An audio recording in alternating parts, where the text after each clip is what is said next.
Vous êtes sur Jésus sur ta vie. Mon frère, Dieu n'a pas de compte à te rendre. Dieu n'a pas de compte à te rendre. Il a déjà fait beaucoup trop. C'est-à-dire, Jean 3, 16. Car Dieu, il a faim.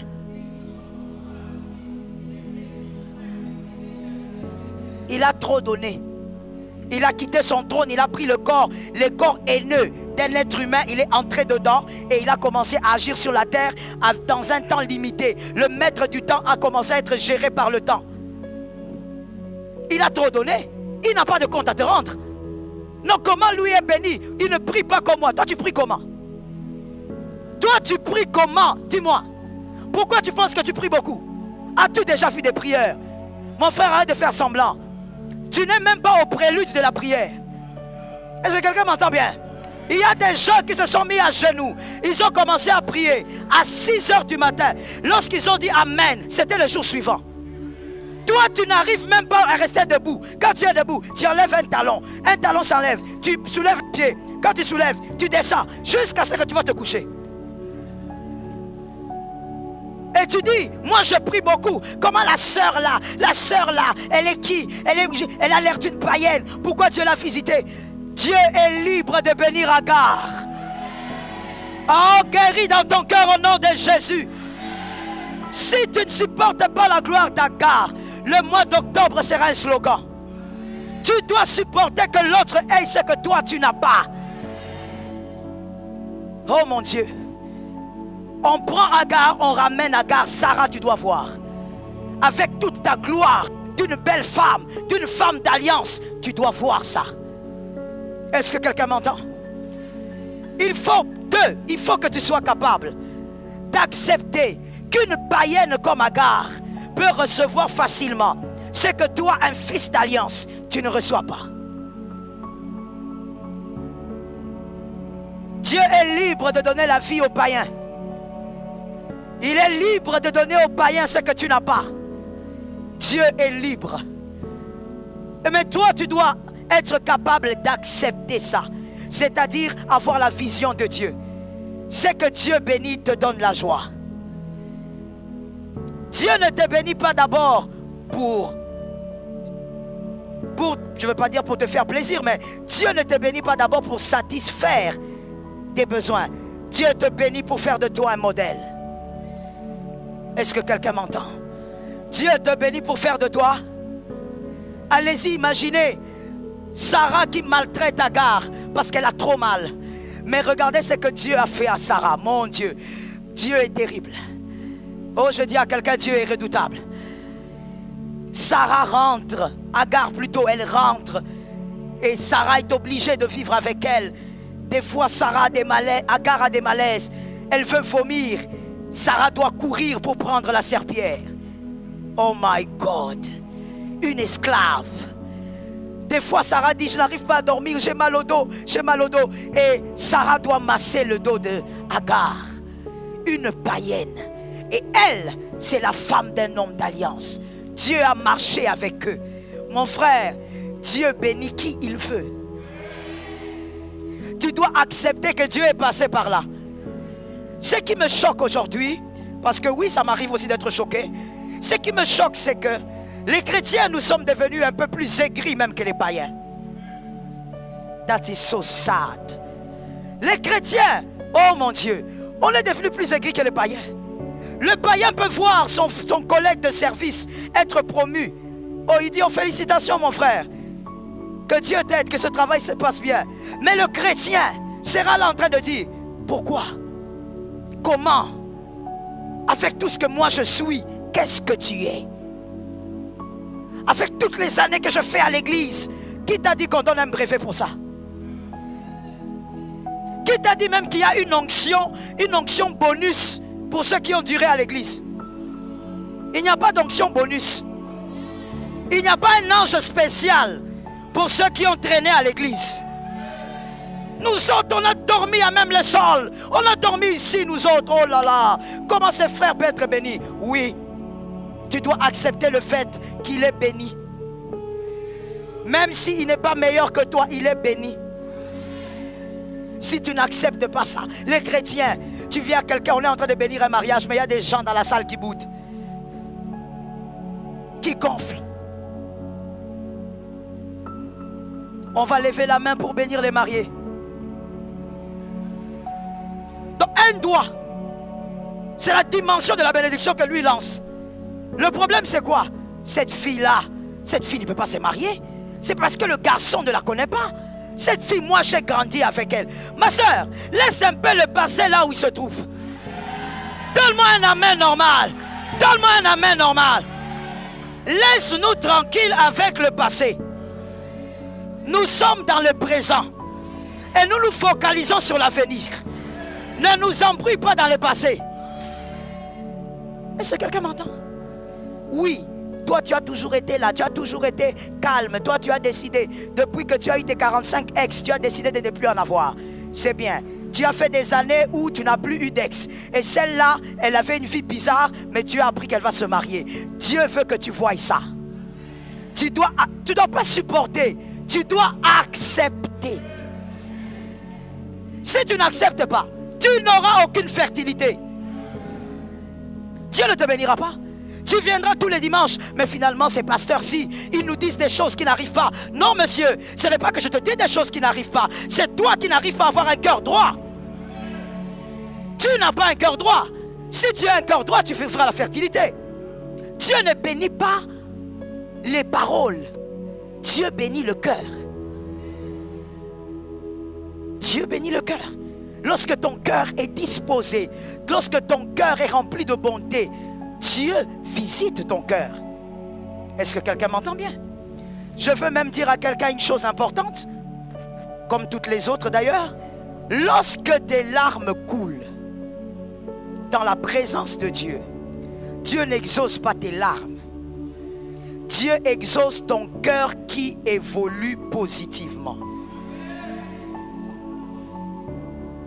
C'est pour ça que c'est un peu étrange de dire: je suis venu ici, Seigneur, je suis venu faire comme Jérémie, je me lamente. Tu vas te lamenter, tu vas vieillir dans la lamentation. Pendant que tu seras en train de te lamenter, ici les autres évoluent. Dieu n'est pas dans les lamentations. Il n'a rien à faire avec les lamentations. Des fois quand je l'ai dit, ça choque les gens. Je dis à un frère, à une soeur, Dieu n'est pas stressé, traumatisé ou encore manipulé par tes larmes. Tes larmes ne manipulent pas Dieu. Dieu, il voit l'évolution de ton cœur. Qu'est-ce qu'il y a dans ton cœur? Je veux même te dire ceci, même dans le mariage, vous allez constater ceci. Lorsque vous êtes marié à un homme qui pleure tout le temps, toujours, lorsqu'il vient vous demander pardon parce qu'il a commis l'adultère, vous devez savoir que s'il pleure sans que son cœur n'évolue, c'est un égoïste. Il ne pleure pas parce qu'il a mal. Il pleure parce qu'il veut vous récupérer. Une personne qui pleure à cause d'un mal qu'il fait dans la vie d'un homme ou d'une femme, pleure avec un cœur qui a le désir d'évoluer. Est-ce que quelqu'un me capte? Je veux dire à une âme, Dieu va t'imposer Agar. Tu dois voir la gloire d'Agar. Tu dois constater que celle qui n'est pas aussi intelligente que toi, elle a un poste que tu n'as pas. Tu vas supporter ça pour que ta fertilité arrive. Troisièmement, tu dois être capable. Tu dois être capable d'apprendre à respecter le choix de Dieu. La décision souveraine de Dieu. L'agneau est souverain. Dieu va t'amener sur ce champ-là afin que tu apprennes à respecter la décision de Dieu. S'il est ton Seigneur, il doit être libre de faire ce qu'il veut avec qui il veut. Tu dois savoir que Dieu, il est celui qui permet que Agar tombe enceinte, mais c'est près de 13 ans plus tard qu'Isaac va entrer dans les entrailles de Sarah. Je l'ai déjà dit, mais je vais te le répéter, la répétition n'est pas mauvaise. Je dis à une âme, Dieu n'agit pas parce qu'on te critique. Ce sont des enseignements biaisés. Ce n'est pas biblique. Seigneur, toi tu ne permettras pas que cet homme-là me critique. Seigneur, fais quelque chose. Il va permettre. Il va permettre. Il va permettre qu'on te critique au carré.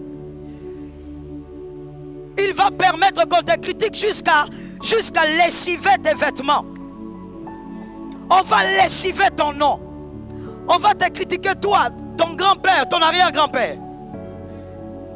Non, Dieu ne peut pas permettre que mes adversaires puissent se réunir contre moi. Ils vont se réunir. Et tous les jours, ils vont se réunir. Est-ce que quelqu'un m'entend bien? Dieu va permettre qu'on te critique. Pourquoi? Parce que Jésus a été critiqué. Lui-même a été critiqué. Au point où il a demandé aux disciples, ok, vous avez dit ce que tel a dit, mais vous, qui dites-vous que moi je suis? Vous m'avez parlé des autres, mais vous? Dieu n'est pas intimidé par les critiques qui tournent, qui cogitent autour de Sarah. Il a donné à Sarah son bébé quand Ismaël a eu 13 ans. 13 ans, sans compter les autres années d'attente. Donc le bébé est né, le bébé grandit. Sarah regarde. Sarah dit, ah, c'est le fils d'Abraham. Quand elle veut toucher, Agar vient, laisse mon fils. Elle se retire. 1 année, 2 ans, 3 ans. Les gens parlent, les gens parlent. Les gens haineux. Vous savez, ces gens haineux ont commencé depuis la nuit des temps. Jusqu'à aujourd'hui, ils existent. Des gens qui viennent à la maison. Bonjour maman Sarah. Bonjour. Bébé Nabiso Asate. Lui, un homme adulte, il est venu chercher un bébé. Non, c'est seulement pour titiller Sarah. Seulement pour détruire le cœur de Sarah. Même si toi tu es la reine mère, mais au moins la petite là nous a donné un bébé. 5 ans après, Sarah dit, peut-être que Dieu aura pitié de moi. Il va m'envoyer l'année prochaine. La 6e année est passée. Dieu est où? Alléluia. Répète ça encore. Répète encore. Dieu est égal à lui-même. Toi qui penses que des fois tes caprices intimident Dieu, Dieu n'est pas intimidé. Toi qui penses que quand ta famille te critique, Dieu se sent obligé d'agir. Dieu n'est jamais obligé d'agir. La seule chose qui met Dieu mal à l'aise et il arrive à agir même quand il ne le veut pas, c'est la foi. Oh non, la manière dont mon père m'a critiqué, Dieu va agir. Tu te trompes mon frère. 7e année, l'enfant ne vient toujours pas. 8e année, et puis vous savez le cas de Sarah était grave. Sarah ne tombait même pas enceinte. Vous savez une femme, peut-être que quand elle ne fait pas d'enfant, si elle tombe enceinte et puis il y a des fausses couches, il y a un peu d'espoir. Mais elle, même le bébé n'entre pas. À son âge, elle a vu ses menstrues, c'est passé. Elle est entrée dans la ménopause. Il n'y a plus rien. 9e année. Il n'y a rien mon frère. Que quelqu'un dise à son voisin, il n'y a rien. Tu sais de qui tu parles? Tu parles de toi-même. Hein? Quand l'autre sera béni, il n'y aura rien. Tu vas attendre 5 ans. 10 ans. Ça fait mal, hein? Mais les gens ne disent pas pourquoi les gens n'aiment pas la vérité. C'est ça la vérité. C'est ça la vérité. Vous voulez qu'on vous raconte seulement des choses qui plaisent. C'est ça la vérité. Dieu n'est pas obligé. Il a fait ça avec le père de la foi. 11e année. Ah! Sarah est là dans sa tente. Abraham regroupe tout le monde. Il dit, Dieu m'a dit, on doit passer par la circoncision. Tous les hommes doivent être circoncis. C'est ça l'alliance entre moi et lui. Par là, on saura que nous sommes un peuple mis à part. Abraham donne l'annonce, toutes les femmes se retirent et tous les hommes se regroupent autour d'Abraham. Et là, Abraham qui dit, où est mon fils? Et Sarah est là. Et Ismaël vient. L'Abraham le serre dans ses bras. Il dit, viens mon fils, on va faire la circoncision. Et Sarah, elle est là. Agar est fière. Il dit, oui, mon fils va se faire circoncire avec son père. Agar parle de ça comme leur héritage. Sarah, elle est là. Lorsque les hommes rentrent de leur circoncision, imaginez-vous, Dieu est terrible. Il fait circoncire les hommes. La majorité était adulte. Souffrance sur souffrance. Bon, je sais que... Bref, je ferme la parenthèse. Alors, les hommes quand ils rentrent, Chaque femme retrouve son mari. C'est quelque chose qu'ils n'avaient jamais fait. Ils ne savaient pas ce que c'était. Chaque femme retrouve son mari. Ça va? Tu vas bien? Chaque femme essaye de consoler son mari. Une autre est allée faire du thé. L'autre elle est allée faire je ne sais pas quoi pour consoler son mari. Agar, même si elle n'avait pas le droit d'entrer dans la tente d'Abraham, elle aussi a pris Ismaël. Elle est allée le consoler. Comment ça va, chérie? Est-ce que ça va? Comment ça s'est passé? Sarah, elle est là dans sa tente. 10 ans après, 11 ans après, où est le Dieu d'Élie? Il est sur le trône. Dieu ne sera pas embrouillé dans son programme à cause de tes larmes. Le programme de Dieu restera son programme. Oh, je vais répéter ça. Dieu ne sera pas perturbé dans son programme à cause de tes offrandes. Donne des offrandes comme tu veux. Le programme de Dieu restera comme tel. Est-ce que quelqu'un m'a entendu? Je sens que je dois le dire encore parce que je n'ai pas entendu les amens. Écoute mon frère, tu n'as pas d'argent pour corrompre Dieu. J'ouvre une parenthèse. On ne donne pas l'argent pour vivre la délivrance. C'est sorcellérique. On ne donne pas l'argent pour voir un prophète. C'est sorcellérique. On ne donne pas l'argent pour voir un pasteur. C'est sorcellérique. Il n'y a pas d'argent qui vaut ma grâce. Je te réchoque. Il n'y a pas d'argent que toi tu peux avoir, compte bancaire ou pas, 3 millions, 5 millions, mets les chiffres que tu veux, qui peut valoir le mandat céleste. Ce n'est pas parce que tu donnes tes offrandes ici que Dieu sera corrompu et ton miracle arrive. Dieu agira selon ton cœur. Est-ce que quelqu'un m'entend? Même le fait de servir à l'église, mon frère, ce n'est pas ça qui corrompt Dieu. Voilà pourquoi il y a des gens qui sont zélés à l'église, mais des cœurs noirs. Et voici ce que j'ai constaté. Je l'ai même écrit. Ma fille Sandrine, amène-moi un exemplaire. C'est l'un de mes bébés qui est sorti dernièrement. L'avant-dernier livre. Bon, je ne vais pas dire l'avant-dernier livre, sinon je veux me limiter. En tout cas, c'est l'un des livres qui est sorti cette année. Le cœur de Géasi. Géasi ou Judas.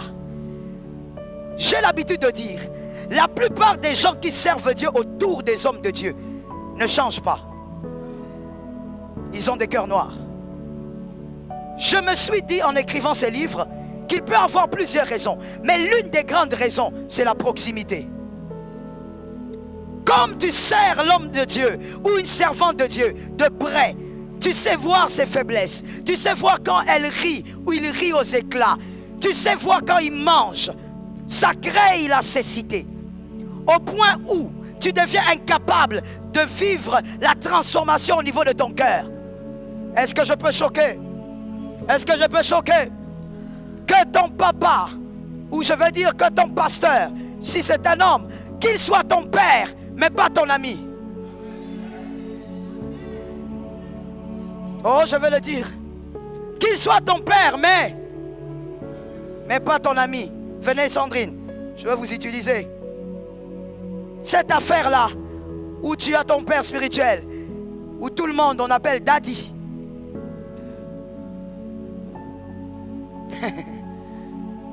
Tu peux aussi l'appeler tata. C'est la même chose. Oh, oui. C'est papa, non? C'est pas papa. Tata.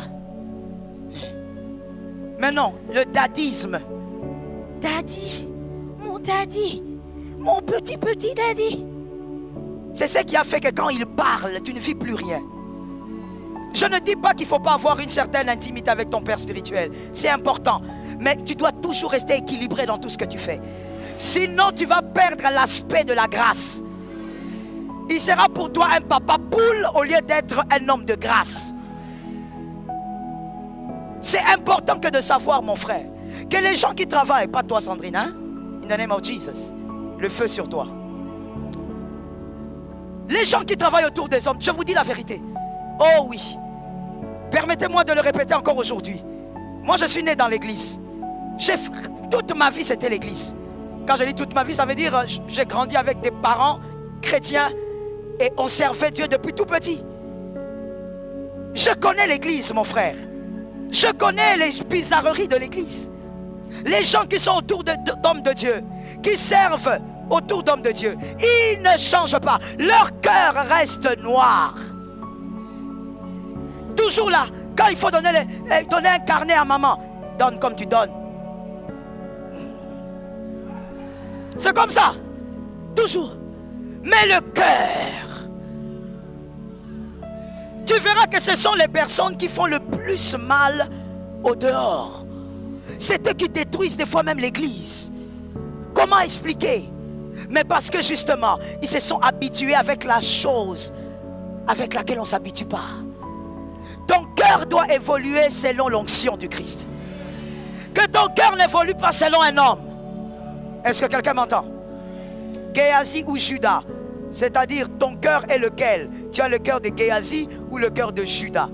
Viens le prendre. Qui va le prendre à $100? Venez prendre. L'un de mes fils ou de mes filles. Viens prendre vite, maman.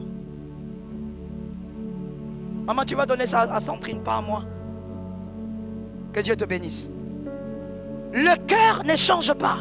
Le cœur est le même. Mais comment vas-tu être fertile lorsque tu as un cœur comme celui-là?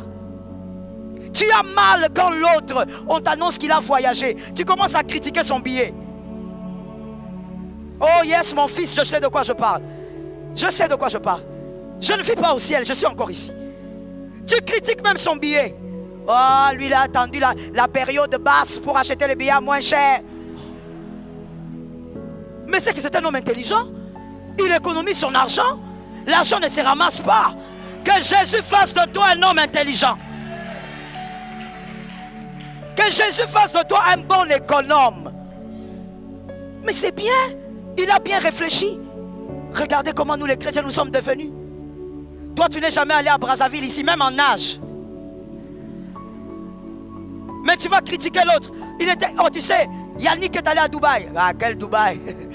Pas Dubaï là. Il est allé dans les banlieues. Frère, banlieue, pas banlieue. Gratte-ciel, pas gratte-ciel. C'est... Sois guéri. Et des fois même, je parle de nous les chrétiens, je ne parle pas des païens. C'est triste. Comment Jésus va nous bénir? Et il y a même un frère une fois qui me disait, pasteur, mais dis-moi, c'est vrai que vous prêchez ça, les pasteurs prêchent. En réalité, pourquoi on n'a pas des chrétiens congolais millionnaires? Je dis, tu crois que Dieu rend millionnaire parce que tu as travaillé? Dieu, ce n'est pas comme ça. Dieu ne te rend pas millionnaire parce que tu travailles. Dieu te rend millionnaire, parce que tu travailles, virgule. Parce que ton cœur... Dieu n'est pas le diable. Dieu n'est pas le diable. Ce n'est pas seulement parce que tu travailles que tu deviendras millionnaire. Tu verras que si tu es enfant de Dieu, tu vas travailler, tu es intelligent, tu vas aller, à un moment tu vas bloquer. Tu vas commencer à avoir seulement les mêmes montants qui cogitent autour de toi. Tu vas commencer à avoir les mêmes opportunités. Tu ne vas pas aller plus loin. Pour aller plus loin, Dieu doit régler ton cœur.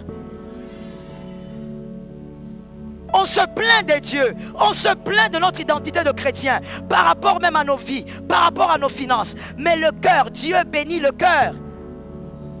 Dieu est là en train de dire, non, celui-là, il est parti, il est allé, il a voyagé là.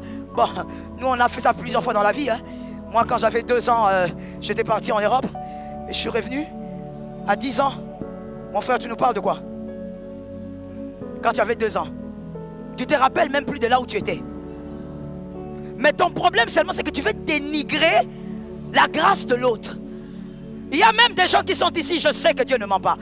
Des gens qui sont ici. On te dit, frère Yannick est allé à Bruxelles. Ah, et Bruxelles c'est quoi? C'est quoi? Hein? Ne nous fatiguez pas là. Qui a dit que Bruxelles c'est quelque chose? On te dit seulement qu'il est parti à Bruxelles. Ton attitude nous montre que pour toi, Bruxelles c'est quelque chose. Pourquoi tu es mal à l'aise quand on parle de ça? Pourquoi tu boudes? Pourquoi tu gonfles? Pourquoi tu te plains de ce que l'autre devient? Dieu est libre de toucher qui il veut. En octobre, je crois que dans cette assemblée, plusieurs vivront la fertilité. Voilà pourquoi j'ai commencé par te dire les basiques de la fertilité. Ton cœur, ma soeur. Je veux te dire quelque chose. Madame, toi qui es dans cette salle, ou même monsieur, vous attendez un bébé. Est-ce que vous avez déjà visité une femme qui a accouché? Vous lui avez amené toute la layette. Vous amenez toute la layette. Avez-vous déjà visité l'orphelinat et pointé un enfant, dire à la responsable, nous allons payer son année scolaire? Tu dois être capable de voir Agar dans la gloire. Si tu n'acclames pas Agar, tu n'auras pas d'enfant. Si tu n'acclames pas Agar, tu ne seras pas fécond dans ton domaine. Tu dois être capable de voir celui qui, selon toi, est plus faible que toi, aller plus loin que toi. Tu le vois et tu l'acceptes. Est-ce que tu peux dire à un frère que Jésus guérisse nos cœurs? Est-ce que tu peux dire à une autre sœur que Jésus guérisse nos cœurs? Je dis à quelqu'un,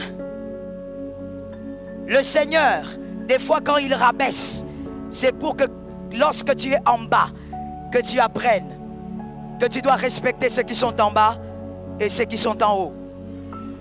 Est-ce que quelqu'un m'entend bien? Je finis par là, mon frère, écoute-moi très bien. Tu dois vivre ta fertilité. Je répète cette phrase-là. Lorsque le Seigneur des fois te descend très bas, comme Sarah, il te descend trop bas, c'est pour que tu apprennes à respecter ceux qui sont en bas. Vous savez, Sarah avait oublié qu'elle était belle, elle était riche, elle était tout ce qu'elle était, mais elle ne pouvait pas faire d'enfant. À des moments, elle l'oubliait. Mais quand elle a vu Agar, elle a pu se rappeler.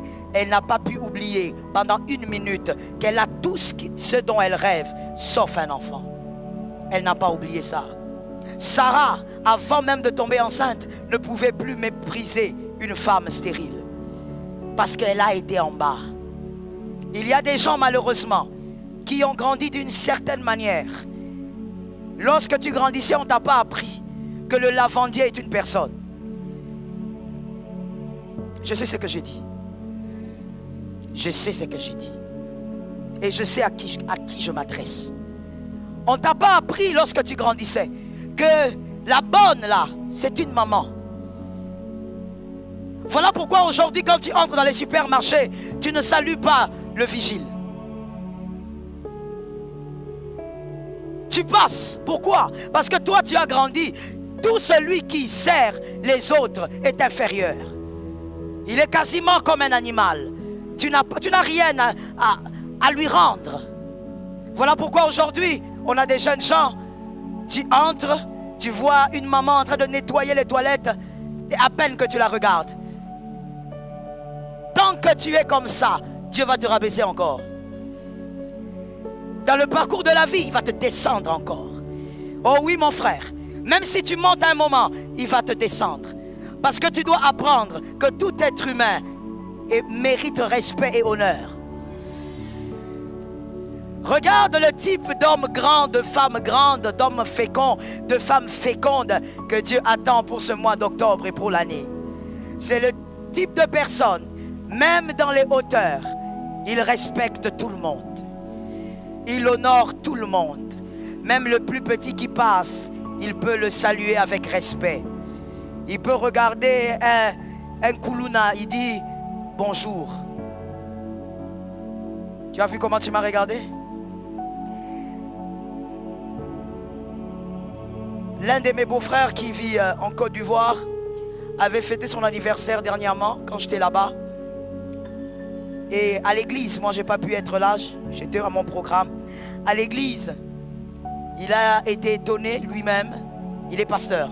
Il a été étonné lui-même de voir que la surprise d'anniversaire, quand l'église a organisé cette surprise pour lui, à un moment on a demandé à certaines personnes d'entrer. Ces personnes avaient leur surprise. Et quand tout le monde regarde, ce sont les bandits, bon, bandits entre guillemets, mais disons ce sont les fumeurs de chanvre, des gens comme ça du quartier qui habitaient le quartier de l'église, des fumeurs de chanvre, des personnes addictes aux narcotiques qui sont entrés et ils ont rappé pour lui. Et après cela, ils ont donné leur cadeau. Et il y a quelque chose qui l'a touché et ça m'a aussi touché. L'un d'eux a pris la parole pour lui dire: nous te célébrons et nous célébrons aujourd'hui ta naissance. Parce que parmi tous les pasteurs qui sont passés par ici, Aucun pasteur ne s'arrêtait pour nous dire bonjour. Aucun pasteur ne s'est arrêté pour nous demander comment on allait. Aucun pasteur nous regardait pour nous dire, vous savez, vous pouvez abandonner ça aussi. Jésus vous aime. Tous les pasteurs en passant nous regardaient comme si on était des cancrelats. Nous regardaient comme si on ne valait rien. Parce qu'on fume le chanvre. Mais toi, tu nous as montré l'amour. Toi, tu crois que le païen attend quoi? Toi, tu crois que le païen attend que tu lui rappelles que tu es chrétien? Toi, tu crois que celui qui est béni et qui est païen attend quoi de toi? Toi, tu crois que ton frère qui sera béni avant toi, qu'est-ce qu'il attend de toi? Des fois, il suffit juste d'être simple. Mais voici ce que je lui ai dit. En causant, on a parlé de beaucoup de choses. Et je lui ai dit, mais tu sais, la vérité doit rester la vérité. Tu n'es pas tel que tu es d'abord. Je veux peut-être être choqué. Et je lui avais dit ça. Tu n'es pas tel que tu es d'abord à cause du Dieu que tu as rencontré. Tu es comme tu es à cause de l'éducation. C'est ce que les parents ont donné. Parce que moi, je suis pasteur, je fréquente les hommes de Dieu. Montons au niveau des hommes de Dieu. J'en connais qui ont l'onction, mais très orgueilleux. Très orgueilleux. Il ne peut même pas te saluer. Donc, l'humilité, la simplicité n'émane pas d'abord de l'onction. Oh, je vais prier que Dieu me donne l'onction d'humilité. Non, mon frère, ça vient de l'éducation. Quand tu as été éduqué d'une manière à honorer celui qui n'a rien et à honorer celui qui en a. Parce que en fait, je n'honore pas ce que tu as. Et je n'honore pas ce que tu n'as pas. J'honore ce que tu es. Avant même d'être enfant de Dieu, tu es humain. Je t'honore parce que tu es humain. Je te respecte parce que tu es humain. Dieu va t'amener en bas. Lorsque tu honoreras, il t'amènera en haut. Lorsque tu apprendras à célébrer Agar, Dieu te donnera Isaac. Qu'Adonai te bénisse. Que Jésus bénisse sa parole. Que Jésus bénisse sa parole.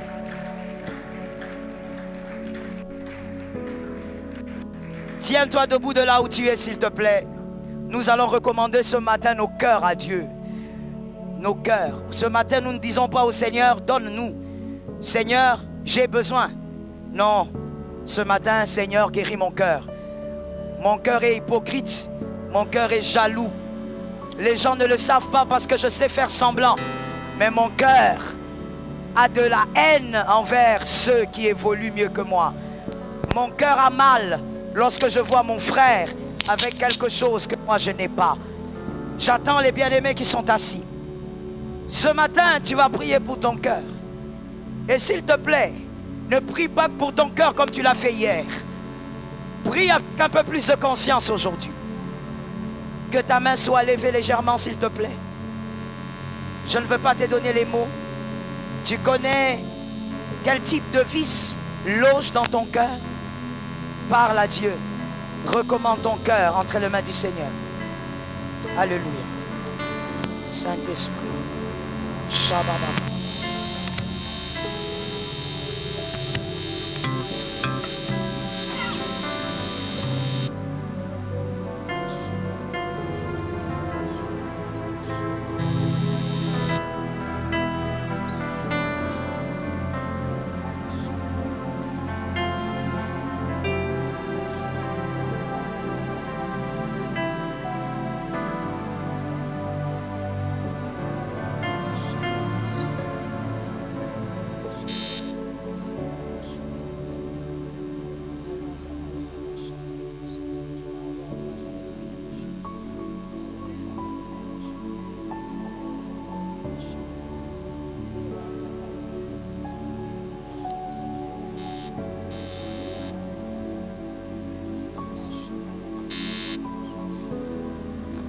Merci Saint-Esprit.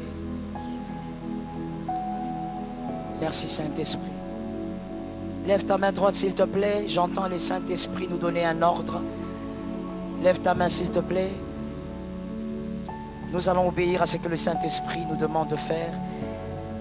Voici la phrase que nous devons répéter et nous allons prier par rapport à cela. Saint-Esprit,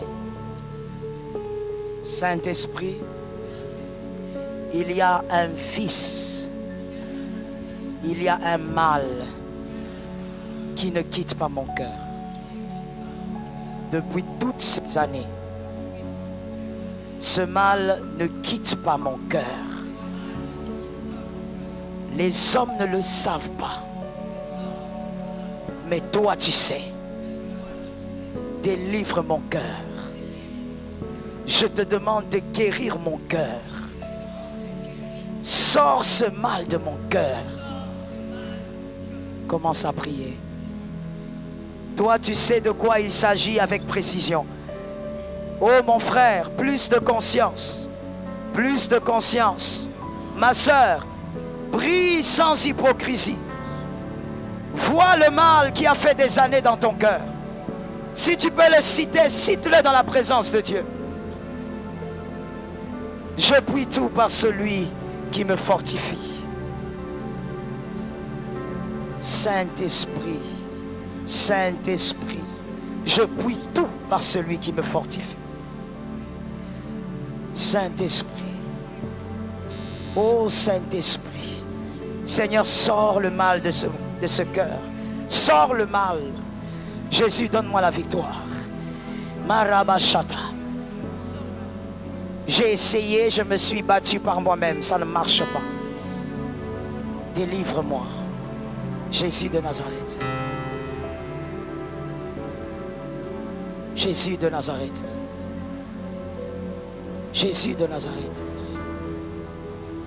Saint-Esprit,